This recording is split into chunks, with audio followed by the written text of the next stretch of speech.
everyone, I'm Ahana. And I'm Celine. And welcome back to another episode at the We Are Podcast. Alright, so today we have actually a really good music dates, and I'm really excited. One of mine is one. I'm so excited. But anyways, so we're going to be talking about a lot of different things, covering a lot of different sectors. Some of them are trigger warnings, so if you're sensitive I'll give you a trigger warning for one of them is very... about abuse and stuff, yeah. then we'll tell you before it happens. But yeah. This first one is a little bit less lighthearted, but also kind of sad, but kind of also not. Wait, less lighthearted or more lighthearted? Or more lighthearted? Okay. I don't know. You said less lighthearted. Sorry. Anyways, so the Florida governor, Ron DeSantis, on Friday signed a bill that strips Walt Disney of self-governing authority. So this is actually a big deal, and it was breaking news. Mm-hmm. And basically what if you're wondering what is self-governing authority? Yeah, I was wondering. Yeah. So basically the company, the area that this Disney World Resort was in was kind of acted as its own city. So it expanded from I think it was hold on, let me find it. So it's in an area in Miami between Orange and Osceola counties, and it acts that's where the entire park is, and the park is gigantic, it's huge. So in that area, from those counties, it acts as its own government, it kind of self-governs itself, and it had this title for over 50 years, and essentially what it allowed it to do was have its own sort of fire safety, water and roads within the Orange and Osceola counties, and it had its own services. And in addition to that, it can issue the what's it called, bonds? I don't know, bonds they're kind of loans. With tax advantages to pay for improvements. So they really with their self-government, they got to control basically everything that was in their little counties. They kind of went along with their own public services, and they also were exempt from a lot of taxes because of it. And so that it was super beneficial to Walt Disney and their park. But recently Governor Ron DeSantis stripped away that self-governing title in retaliation because Disney was opposing one of the other laws that was signed in.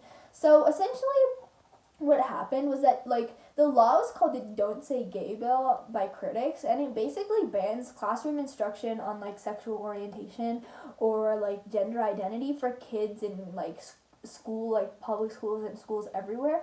And so Disney faced a lot of backlash for not going against that bill, because a lot of people were it's restricting it's homophobic because it's restricting talking about your sexuality, and sexuality shouldn't be something that's taboo. They're making it taboo. So eventually Disney was oh yeah, this is bad, we condemn this, and because of this we're not going to pay any more political funding to any politicians in Florida because of this bill.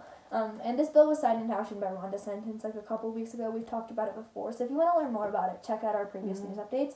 So basically, Disney was yeah, we're not going to pay any more politicians because this bill is against LGBTQ people. And since Disney spoke out against this and was going to stop giving politicians funding, Ron DeSantis was oh no, you didn't.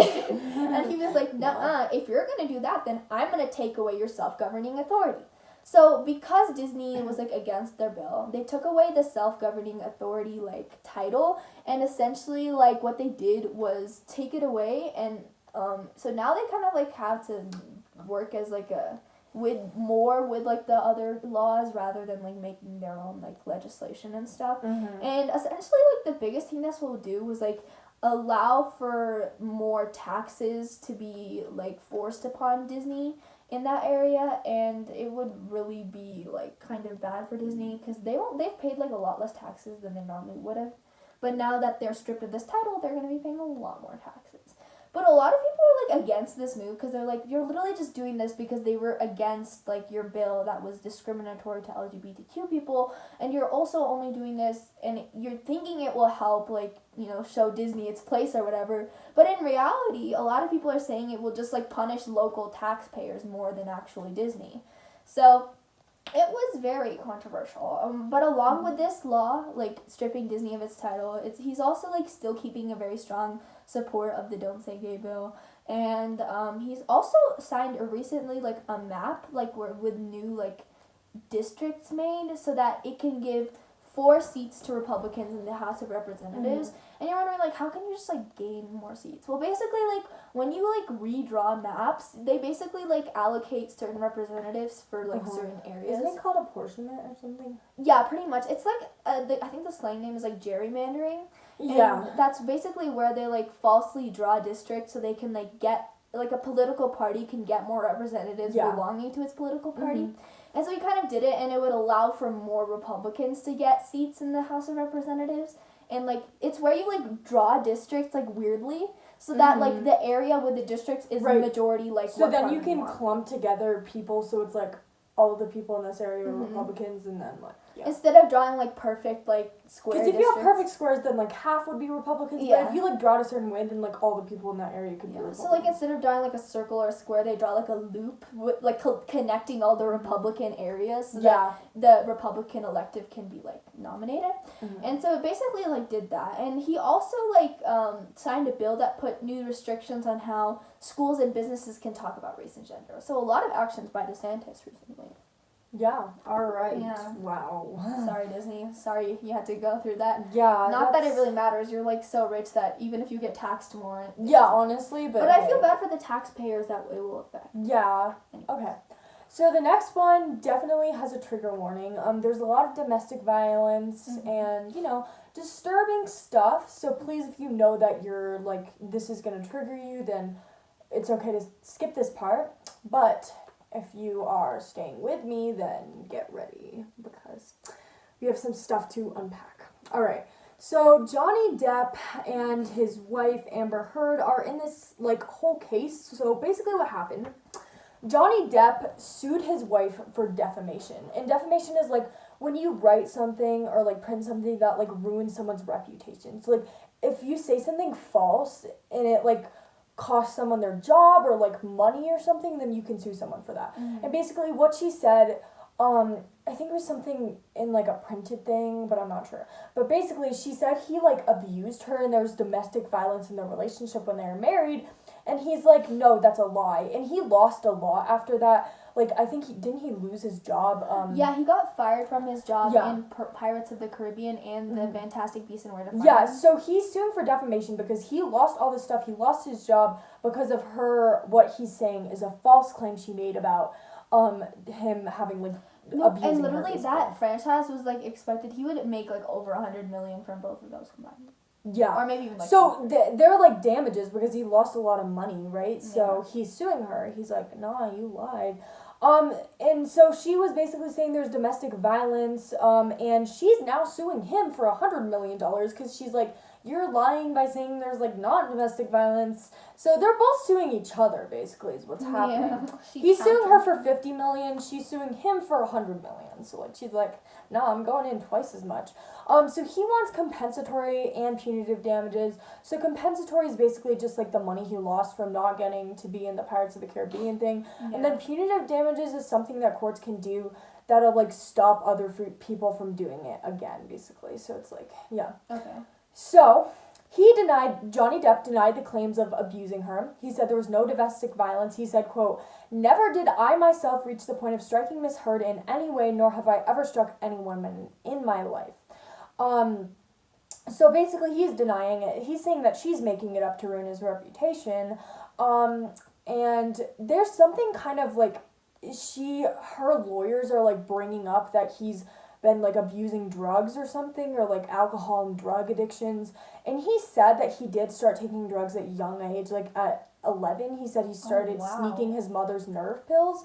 And at 15 years old, he said he tried, like, every drug he'd ever heard of. Because he did go through, like, a tough childhood. His mother, like, abused him, so it was very difficult. And he said he did become addicted to drugs at some point, like opioids, but he still said he didn't, like, abuse her, right, because of that. And he did say he stopped taking drugs, too.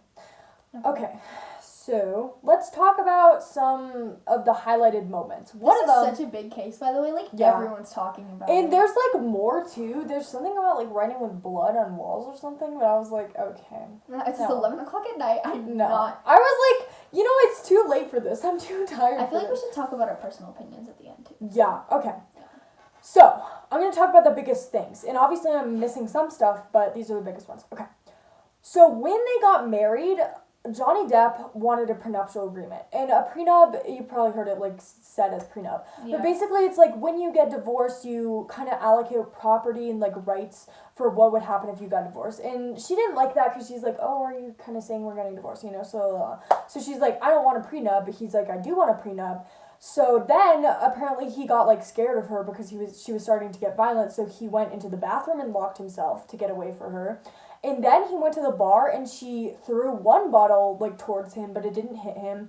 And then she threw another one and it hit the tip of his finger and it severed like the tip of his finger. So part of his finger came off. Yeah. Yeah. Yeah. I feel like a lot of people feel like women can't abuse men because men are stronger. They can't. But a lot of men, like, they don't want to hit a woman back. So a woman feels like she's able to do whatever she wants. And there's a lot of instances in which wives have abused husbands, and we don't hear about them much. I think it's kind of a preconceived notion where, like, it's always going to be the guy who abuses the girl, but that's not always true. Like, she severed part of his finger off. Like, she threw a bottle at him. Yeah, it was a vodka bottle.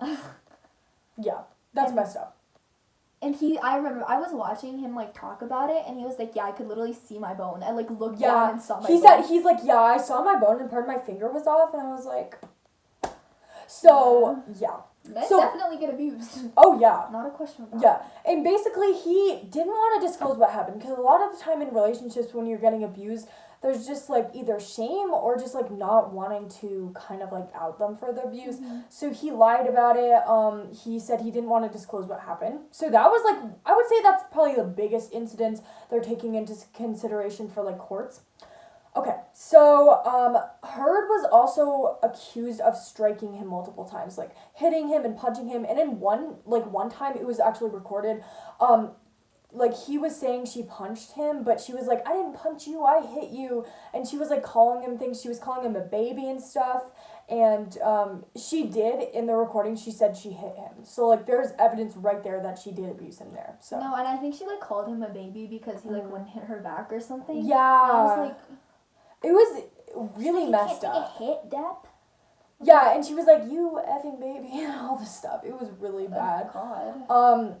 Yes. Talk about toxic masculinity. Yeah, for like real. I don't know. It was bad.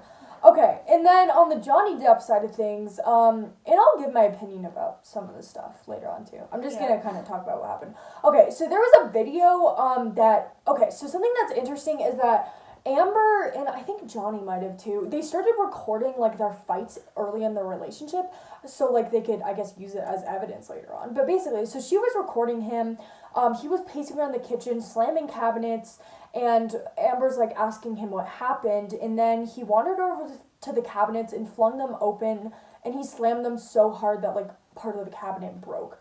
So, he wasn't, like, hurting her, but she's, like...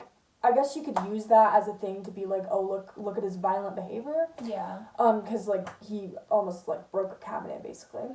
Yeah. And there was another video. I'm not really sure how they would use this in court necessarily, but Amber's lawyers, like, showed a video of Johnny trying to cut himself with a knife. And Amber was like, please don't do that, you're gonna hurt yourself. But he said, quote, there's a way for the pain to go away.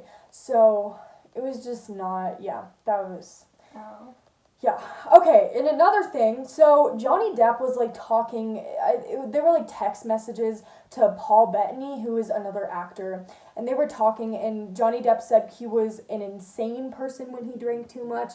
He said, quote, I, of course, pounded and displayed ugly colors to Amber on a recent journey, and he also said, I'm an insane person and not so fair-hatted after too much of the drink.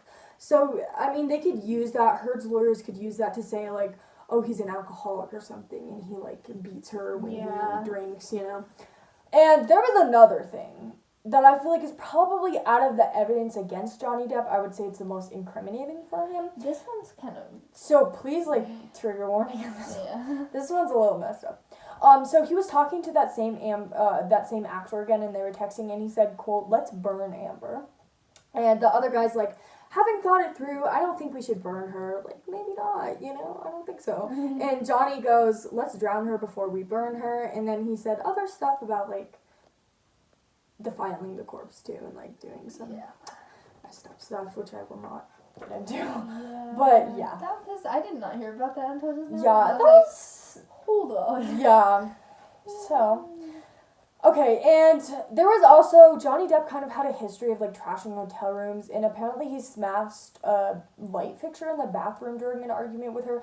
And I also heard that during another argument, like a TV was broken or something. I don't know. Can I just say, she got mad at him for being late to her 30th birthday party, and so Amber Heard pooped in Johnny Depp's bed. Oh, I will get into that. We need to talk about that. Yeah. So, someone left fecal matter. Someone left fecal matter in Johnny Depp's bed, and he thinks it's her, and so do I, honestly. Yeah. That's probably messed up. So that's poop. Yeah. No, it was because he was late to her birthday party. Oh, I didn't hear about that. Oh my god. No way. That's messed up. That's messed up. Okay, my personal opinion. I'm on Johnny Depp's side. I feel like... Yeah, me too. Every evidence that they have against him is things that he said, is not really things that he's done. So I feel like some of the things he said he shouldn't have said, but everything she's done she shouldn't have done. And actions, in a case of domestic violence, it's all about like actions. Like, because there was another thing too. There's evidence that she actually hit him. There's like videos and like the bottle thing, and she's admitted it on tape. But for him, it's mostly just like either threats or just like joking. Yeah, okay, the one time, apparently she recorded audio saying like, everyone around me saw all the bruises, a broken blood vessel under my eye, the missing chunks of hair, the split lip, the black eye, the broken nose. But actually, let's talk about the broken nose really quickly. Oh, yeah. So apparently she said he like gave her a broken nose, but he thinks she faked it because he went into the bathroom and found the tissue and there was nail polish on it. Like red nail polish, so it wasn't even blood, so... I feel like everything that he's done has mostly just been words, but there's like actual evidence that she's like hit Oh, him. and another time he thought she was injured, so he was like leaning down because I think it was her foot or something, and she like slammed the bathroom door into his head. Yeah, so there's like obvious evidence, and also she's like been like caught for like perjury, which is like lying under court. Like, so it's under like oath. when you go to a court, you have to make an oath. What is it like? I will say the truth. Nothing but the truth. I don't know, something like that. And if you lie after you swear you're telling the truth, that's perjury, and you can go to jail for that. And she's been caught for that, I think. So that's bad. Like just that in itself can get her to jail. I feel like she's lied too much, and there's too much evidence against her. So I'm. And there's like clear evidence of like a video where she literally said, "I hit you," and like the finger thing. And I feel like Johnny Depp's gonna win the defamation case. To be honest, I feel like she's gonna lose. Yeah, that's just my opinion. And obviously, everyone has different opinions. No, but also I feel like another thing on like Johnny Depp's side is like he's had so many girlfriends, and literally his exes, by the way, they like come out and said that Johnny Depp would never touch a soul. Like they were like, in my years of being with him, even though he's my ex, I know he's a good man. And most of the time, I feel like your exes, a lot of people hate their exes, right? Yeah. So for them to like be respectful about it and to say that, I think that says a lot. Yeah, but Elon Musk is on like Amber Heard's side. I was like, oh. I don't know. I just feel like the finger thing and also just like hitting him and like the slamming at the bathroom. I feel like there's way more evidence on that she was abusing him. Yeah. But anyways, okay, let's go on to the next topic. That was a long one, but interesting. Yeah. I kind of like hearing about court trials. That was interesting. Yeah. All right. Okay. So let's talk about blast at a mosque. So this is kind of sad too. Trigger warning as well. But a Taliban official says like a bombing at a mosque and religious school in northern Afghanistan on Friday killed 33 people, including a lot of kids. Oh no. So, you know, to get back on, you're like, why are people being bombed exactly? Oh, I think I know what the... Yeah, so basically, like, there was a lot of attacks being, like, bombings throughout the country on this week, with, like, deadly attacks targeting a school and, like, a mosque in Shiite neighborhoods. And Celine, explain the difference between Sunni and Shiite. Okay, so Sunni and Shiite are both branches of the same religion, but basically they have a fundamental difference in, like, who the successor of... What was it? Muhammad, yeah. I just need to re-remember the name. So, one group has different views than the other one on, like, who the successor of Muhammad is. So they branched off into two separate kind of branches of the same fundamental religion, basically. Yeah. So, they have had disagreements over, like, obviously that, and, like, they kind of don't get along Yeah, but they're both like a part of Islam. Yeah, it's they're just, both like, part of the Islam religion, yeah. but they're different branches of it. Yeah, and the thing is, like, Sunni is like 88% of Muslims across the world, so like Sunni is the dominating religion, and that's like what the Taliban are, and it's also what ISIS is. And ISIS is essentially like the Islamic State, which is like a terrorist organization that essentially believes that Shiites are heretics and they shouldn't exist, and Sunni is the only correct religion. Yeah. So because of this, like they like bomb a lot of people. They bombed like a series of people. Recently they like bombed a mosque in Mazar-e Sharif, a Shiite mosque that killed at least 12 Shiite Muslim worshippers. And they've just like been doing this for so long. And you're like the Taliban are actually like against them because they're like both kind of fighting for power.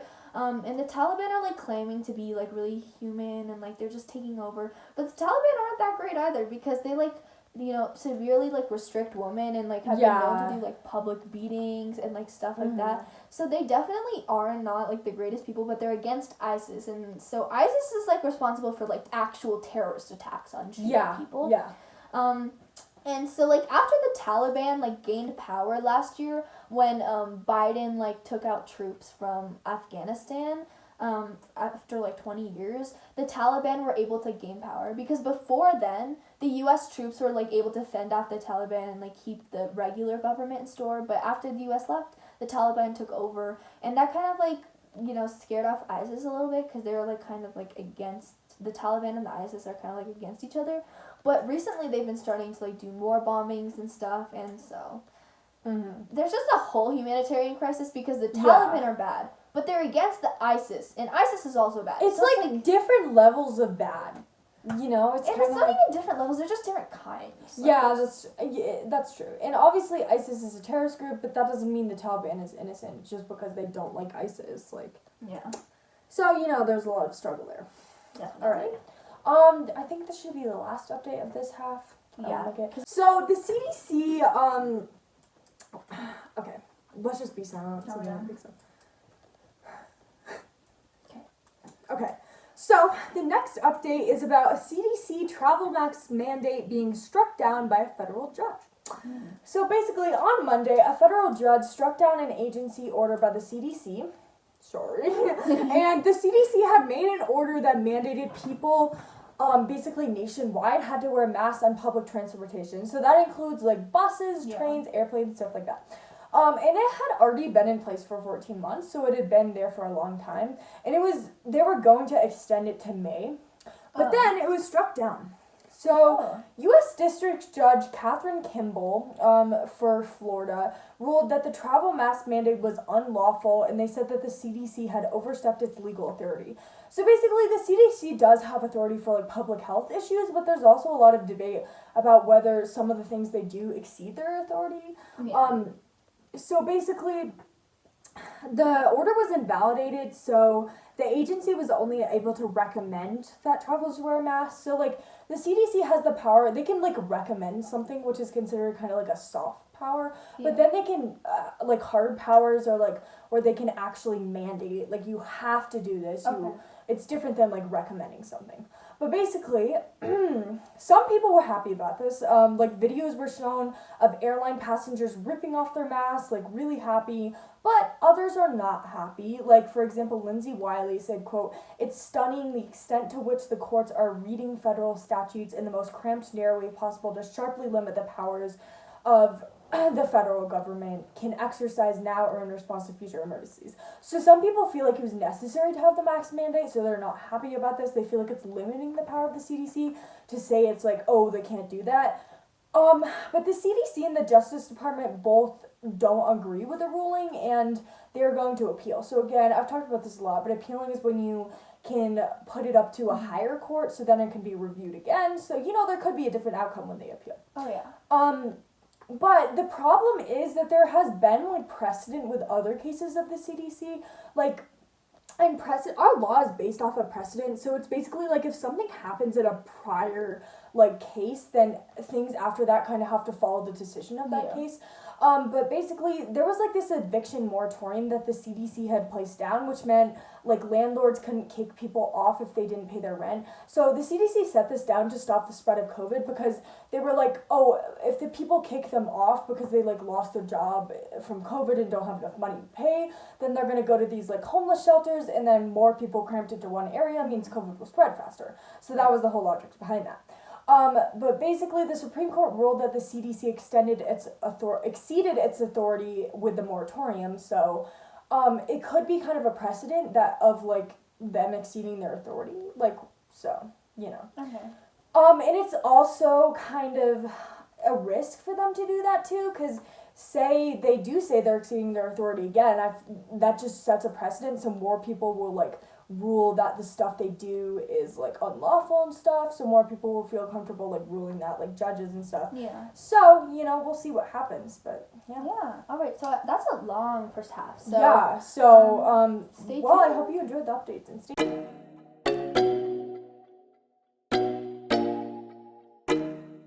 Everyone, welcome back from the break. Hello. Alright, so starting it off, would you like to start off first?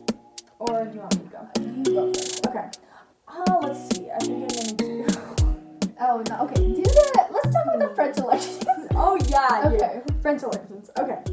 So, French elections are happening right now. As you know, the person who's like, if you're like in elections, is the person who's like elected before, like I don't know if they're currently Like elected. a running candidate. But basically, you probably know who President Macron is. He was the president of France for a while. Can I just say that his name's like Macron? I love think that. that's I really funny. do. He's like a French pastry. He's like a macaron. Macron. Anyways. So, the runoff elections are taking place, and runoff elections are when someone doesn't meet like the threshold of minimum votes to win, so you kind of have to have a whole election process, and it's confusing, so I'm not going to talk about that. Yeah. But if Macron wins, this will make him the first French president in 20 years to get elected to serve a second term, Wow. so he'll have 5 more years in office if he gets elected again. But, I mean, he is in the lead right now, but there's also someone who's kind of, like a far-right candidate who could also potentially win. Apparently, like, according to research, she has, like, a 35% chance of winning, and her name is Marine Le Pen. Marine Le Pen. Oh, wow. But, so she's a far-right candidate, and far-right is, like, the Republican side, and far-left is, like, the, or, like, I guess, like, liberal and conservative. So right is conservative, left is liberal. Yeah. Pretty much. I get confused about that too much. Okay. But let's talk about some of her bigger viewpoints. So one of her viewpoints is that Muslims shouldn't be allowed to wear headscarves in public. I So have a do you lot want to talk say that? about Yeah. this. Okay, so basically, like, this was actually, like, a big deal, like, before. So in, like, 2004, I think, like, they signed something that was, like, made it illegal to, like, wear any, like, religious things. And that included, like, crosses, and it also included, like, hijabs and headscarves and, like, stuff like that. Yeah. And so, like, last year, actually, the French Senate, like, passed a measure that would ban anyone under the age of 18 marrying a hijab in public and in schools. And a lot of people were so mad about this. I remember this so vividly. And, like, everyone was talking about it, and they hated it. And France has been known to, like, be really, like, their government has been really against, like, religion, especially, like, Islam. And so, like, they've done a lot of things to, like, sort of, like, ban hijab for minors. And it's, like, you wouldn't think that it would happen in such, like, a developed country like France. But the fact that that's, like, they're, like, restricting people's religious views and, like, their personal choices because of, like, some governmental view is, like, really sad. And, luckily, like, I think the measure, like, failed when it was in debate in the National Assembly, which is, like, what it also needs to be passed by. But the French Senate passed it, which is a big deal. And it kind of just shows, like, the amount of, like, Islamophobia in France. Yeah. I mean, I honestly hate that, because I feel like you should be able to wear whatever you know, if it goes along with your religion, or like it's a headscarf, right? Like by wearing that, you're not hurting anyone. It's not like you're offending anyone. You shouldn't be. Like I don't think that should offend anyone. And I really just feel like you should have the freedom to wear that in public if you want to. So I definitely think, and I was really like it's like basically like a human right violation, I think. And and I feel like it's just restricting someone's, like, in America we have, like, It's like so foreign to not be allowed to like practice your religion in public. That Like we have like an amendment that you should be able to practice your religion like in public as long as it's not hurting anyone else. And I feel like you should have that freedom. So some of her other views are also very like I guess radical. So she doesn't think like foreigners. So she basically says that like foreigners have to hold a job for like 5 years before they can have access to social services, so that can make it harder for them. She wants all kids to wear uniforms in schools too. What's your opinion about uniforms? I'm curious. I used to be like really for them because I thought they would help with like body positivity, but now I think they're like anti-body positivity. I don't like the idea of that because I just feel like people have different like styles, and I just feel like I feel like it's a form of expression that like people should be allowed to do. And it's also, like, the two things that I wanted to wear uniforms is because, like, if you're wearing a uniform, then, like, people can't make fun of you for, like, your income or not having trendy clothes. Mm-hmm. And it's also, like, universal, so, like, it will help with body positivity because you're not, like, insecure about, like, having to wear crop tops or whatever. But at the same time, it's also, like, if you're wearing a uniform, you're most likely wealthy because uniforms are hella expensive. And number two, I think it's against body positivity because, like, what if you don't like the uniform and you feel very self-conscious? You would rather be wearing something that you felt comfortable. Personally, I feel like I don't like the idea of uniforms just because I feel like, number one, I just feel like it's boring personally just because you're wearing the same thing every day and you have to, like, wash it every day. I would hate doing that because I wash my clothes, like, I genuinely feel like whatever clothes you're comfortable in yourself should be allowed to be worn. And some people aren't comfortable in uniforms, so, Alright, and that's basically kind of her views, and it would be a gigantic deal if she, like, won. Like, Michael Hewson, which is, like, chief market analyst at CMC Markets, he said, quote, "It would be bigger than Brexit, it would be bigger than Trump if Le Pen prevails." I hope she doesn't. She sounds awful. Yeah, she does. Anyways, so next update we have about Russia and Ukraine. All right, so President Vladimir Zelensky, who is the president of Ukraine, who we've talked about quite a few times actually, he has actually shown for the first time a lot of confidence in where they are at. He said, quote, "We will be able to show that the occupiers the day when they will be able to force to leave Ukraine is approaching." I had a seizure reading that. "We will be able to show the occupiers that the day when they will be forced to leave Ukraine is approaching." So essentially what that means is Russia's being kicked out soon. Bye-bye, in Russia. simplest terms. So he basically says that he has confidence that Ukraine was prepared to defeat Russian forces, which in what is expected to be a long and brutal war. And so this was a very strong statement, kind of showing a shift, the first major turning point, or not the first major turning point, but one of the major turning points in the war. And so basically he was I'm feeling more confident. And he said that, normally past and when he's been addressing his nation before, he's kind of just been we need more help from other countries need to step up. And for the first time he's kind of they were giving military assistance that's very useful. And so it was really good. It was a little bit of good news. Of course, the war's still going and innocent people are still dying, so it's not good until it's over. Yeah. And it's not good at all because it happened, but I mean, at least it's getting better.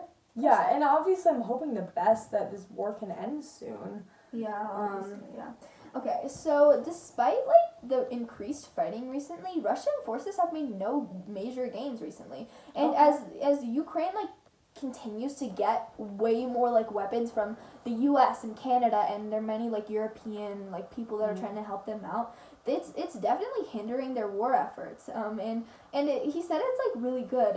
He also says that despite Russia's claim that it has conquered heavily battered port of Mariupol, where the last remaining Ukrainian fighters have holed up in a steel plant, they said that they're continually frustrating Russians in Mariupol. So while Mariupol isn't looking the best right now, it's the port city, and it would help Russia a lot because if they conquered it, then they would have access to trade and their major access to a coast, which is important.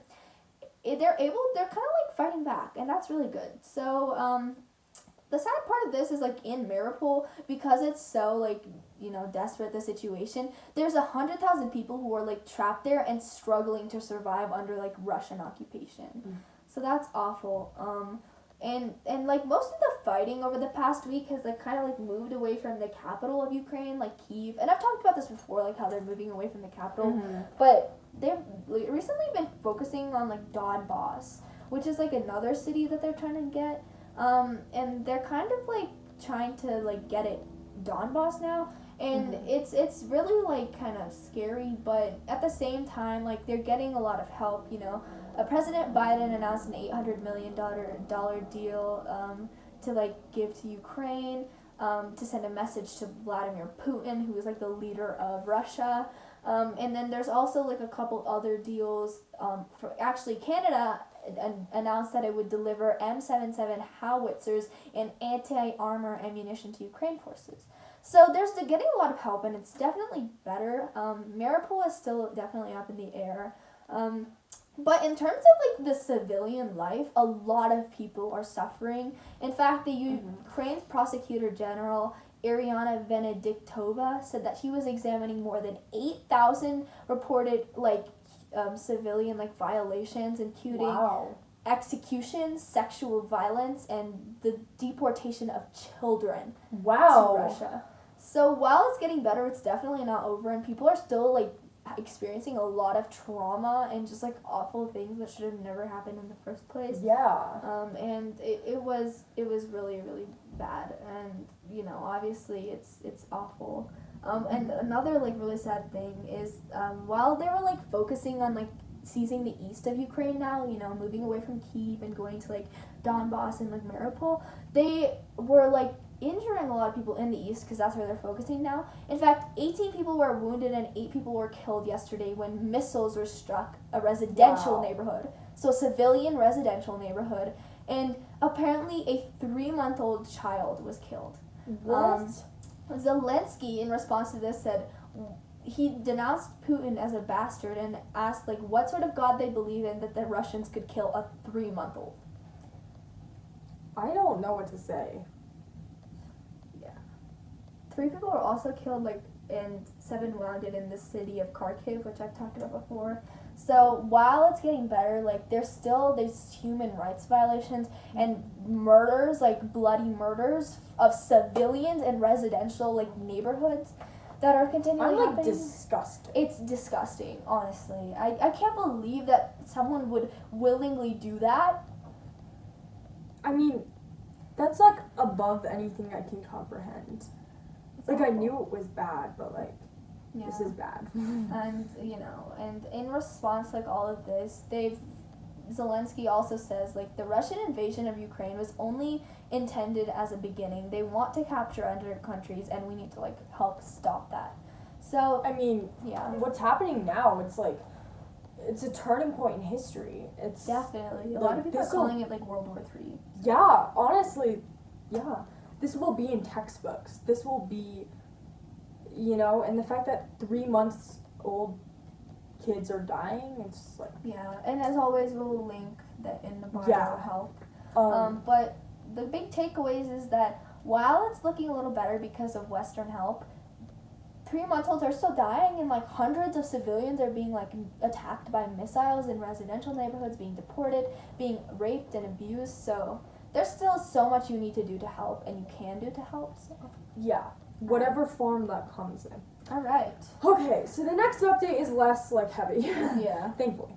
So Marjorie Taylor Greene was confronted over social media posts advocating violence for the insurrection. Yeah. Okay.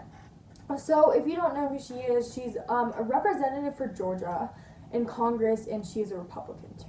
Yeah. So basically she had to go in front of like an administrative law judge because voters in her district said she should be disqualified because they said she encouraged and like supported rioters who stormed the Capitol. So the January 6th insurrection, we've done an update, or like not an update, like an entire episode about it. So check that out if you want more information. But it was basically when a group of people who felt that the election was stolen, they like stormed the Capitol. Some of them had guns. Yeah. There was a lot of violence. Some people were killed. Basically. So the purpose of the hearing was to see if she should be barred from running for re-election. So if they do find her guilty, she probably won't be able to run for re-election.